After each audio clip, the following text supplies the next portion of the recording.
is for recognition. Right. You know, I do it because, my brothers and sisters are still in harm's way.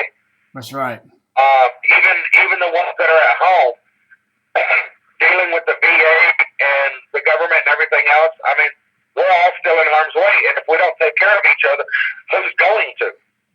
That's why I do what I do. Right. It's important to do that. Right. You gotta give. Right. And our next big thing that's going to be happening is American Disabled Veterans, which is another radio program that I work with. We are going in February to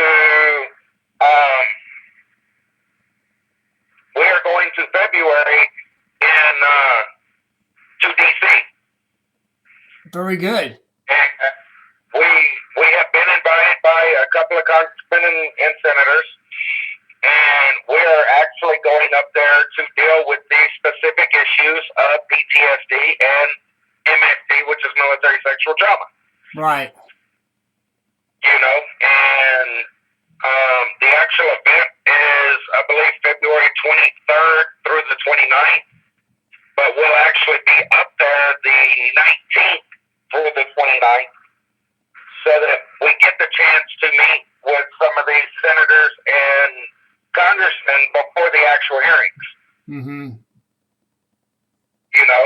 And I mean, there's a lot of stuff on the plates right now, and the administration that's in office right now, I mean, we were actually very lucky to get the 1.7% cost of living increase this year.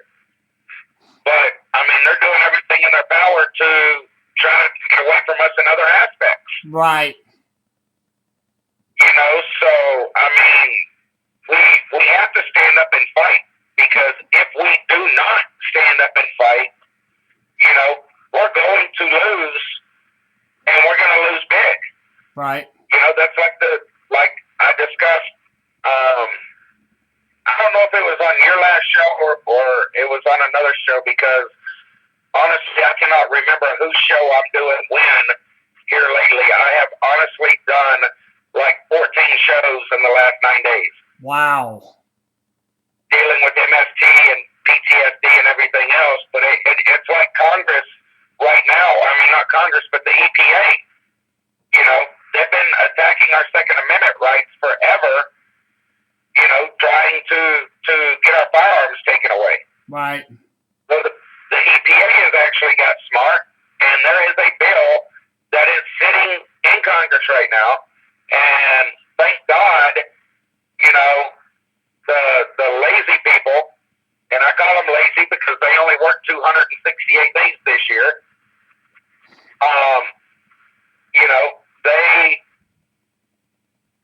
It was still sitting and hadn't gone to the floor, so they won't be able to talk or hear about it until next year. Right. But the EPA is actually trying to get lead banned. That's their way of trying to attack the Second Amendment next, because without lead, you can't make bullets. So therefore, if you don't have the bullets for the guns, go ahead and keep mass producing guns, because you're not going to have the bullets to fire in them. Right. But also, isn't that a lead? Also, I'm actually very proud of Smith and Wesson, because as soon as Smith and Wesson learned of this, which was shortly about the time that I learned of this, Smith and Wesson put their development team together, and they are actually in the process of trying to design a copper bullet. Right. Another question is for you too. Also a lead spring too, as well, for the gun itself. Is that correct? I mean, they've been made out of steel and lead too, right? Some of them maybe out of lead spring. Is that right? I mean, lead and steel, correct? Well, no. The majority of your NATO ammo is made out of lead. Right, but I'm saying the spring itself, though, when you put it in the chamber, it's made out of lead. Lead spring, though, right? You got lead spring in there, correct? Correct. The majority of your springs are lead, so that they do have the functionality of springing back and forth. Right. Especially if you're like me, and when you have a weapon, it's loaded. So that keeps Okay. pressure on the spring, because I personally do not believe in having an unloaded weapon, because all that's going to do is cause you to get killed. Right. You know, so that keeps a lot of pressure on that spring. And you know, if the springs were made out of steel, unfortunately, you'd wear your spring out too quick. Right. So therefore, your weapon would malfunction a lot quicker. You know, if the springs were made out of steel instead of lead. Right. Because lead has a little bit more flexibility in it than steel does. That's true. It does. That's why. Well, that's why you can do these.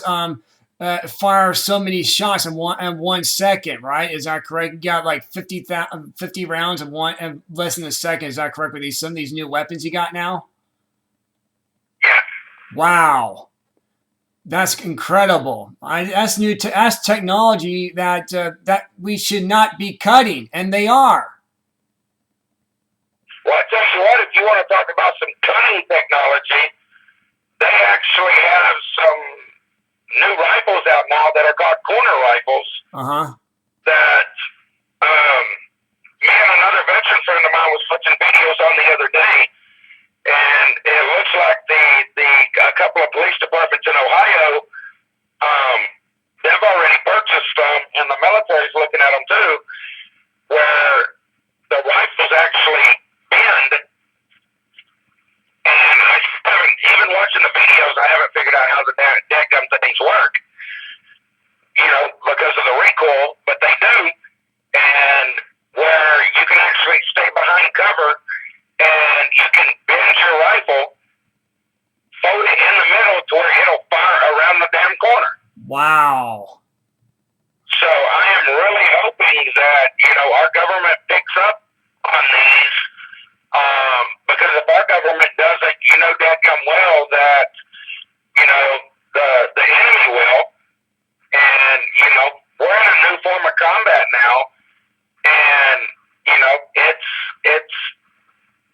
you know, I don't like using the term, but it is our era's Vietnam, except, you know, instead of in a jungle, you're in the mountains and you're in concrete areas. Right. You know, and I mean, it needs to stop. You know, you've got John Kerry, which I'm sorry, doesn't know his ass from a hole in the ground. But he doesn't need to be Secretary of Defense. You know, him and Hillary and Obama, you know, somebody needs to actually stand up, and they need to face charges on